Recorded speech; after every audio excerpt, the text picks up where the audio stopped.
Na sequência, os ministros começaram a analisar dois processos. Um deles sobre a suspensão judicial de aplicativo de mensagens.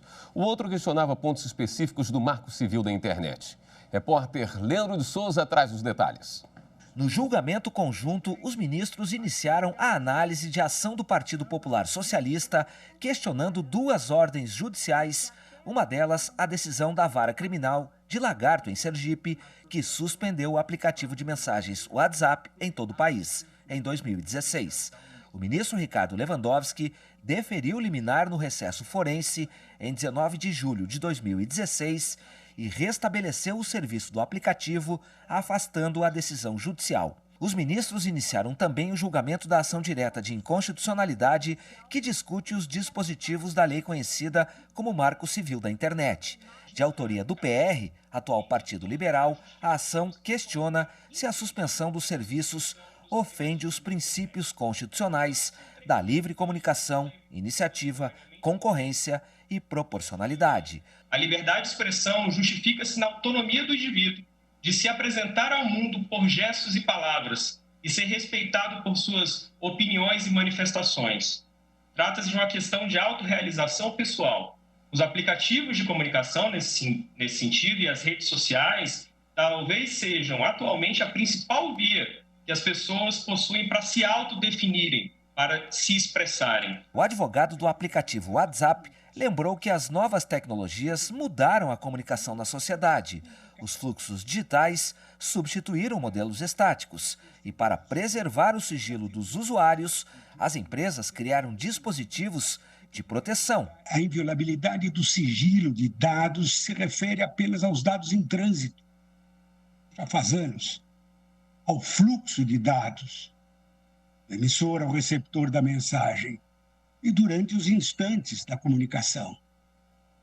Ela não se aplicaria aos dados estáticos, já armazenados, no sentido de que as ordens de bloqueio proferidas por juízes, em primeira instância, violaram diversos direitos constitucionais e infraconstitucionais dos usuários, mas também de empresas e de uma grande quantidade de órgãos, até governamentais, que dependem desse serviço. Mas o advogado da Associação dos Magistrados Brasileiros, que participou do julgamento como amigo da corte, defendeu que sistemas de comunicação digitais que não permitem o acesso aos dados não deveriam operar no Brasil.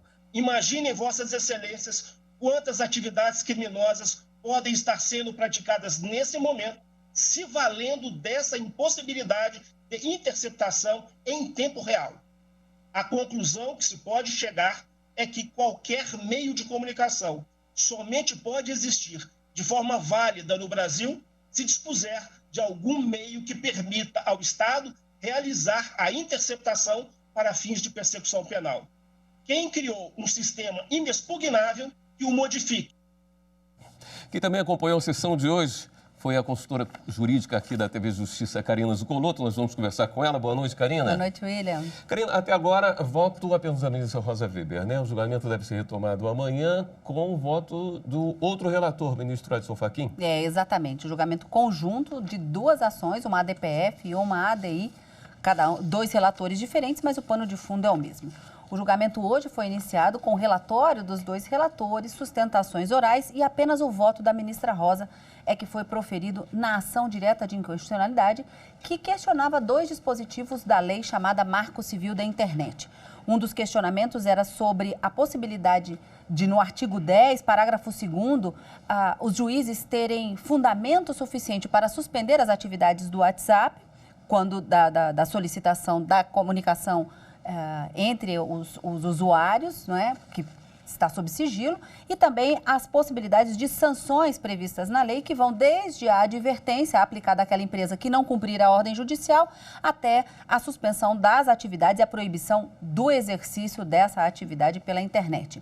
Para a ministra Rosa Weber, não há qualquer inconstitucionalidade da norma, dos dispositivos, principalmente, porque ela entendeu que eles vêm justamente preservar a privacidade dos usuários, mas que é possível sim, e nesse ponto ela acabou aplicando aquela técnica que aqui no Supremo é utilizado nesse tipo de ação, a chamada interpretação conforme a Constituição para dizer de que maneira a lei deve ser lida. E para a ministra, a lei vem proteger esse sigilo na medida em que somente uma ordem judicial com o objetivo de investigar um crime ou fazer prova num processo penal é que se pode autorizar a quebra desse sigilo. E que isso, inclusive, está previsto na própria legislação. O artigo 10, no artigo 10, parágrafo 2º, ele faz uma referência a um outro dispositivo dessa mesma lei que garante essa inviolabilidade da comunicação privada e da comunicação por meio da internet, mas faz uma ressalva, exceto em caso de ordem judicial. Então, para a ministra Rosa Weber,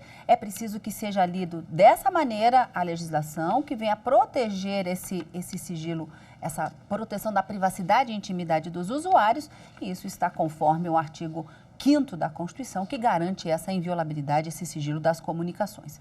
Só a ministra Rosa Weber, como a gente disse, votou hoje, o julgamento foi suspenso, já em razão do horário da sessão, do horário adiantado da sessão plenária, mas amanhã deve ser retomado esse mesmo julgamento com o voto do ministro Edson Fachin e, na sequência, os demais votos dos ministros para saber se é possível que os juízes determinem a suspensão das comunicações por meio do WhatsApp quando não fornecidas as informações necessárias por ordem judicial ou se há alguma inconstitucionalidade ou uma violação de direito fundamental, não é, de um preceito fundamental, como alegado na ADPF da relatoria do ministro Edson Fachin. Vamos aguardar o julgamento amanhã. Você retorna amanhã, não direto do plenário? Amanhã, a partir das 14 horas, a gente está aqui. Obrigado, Karina.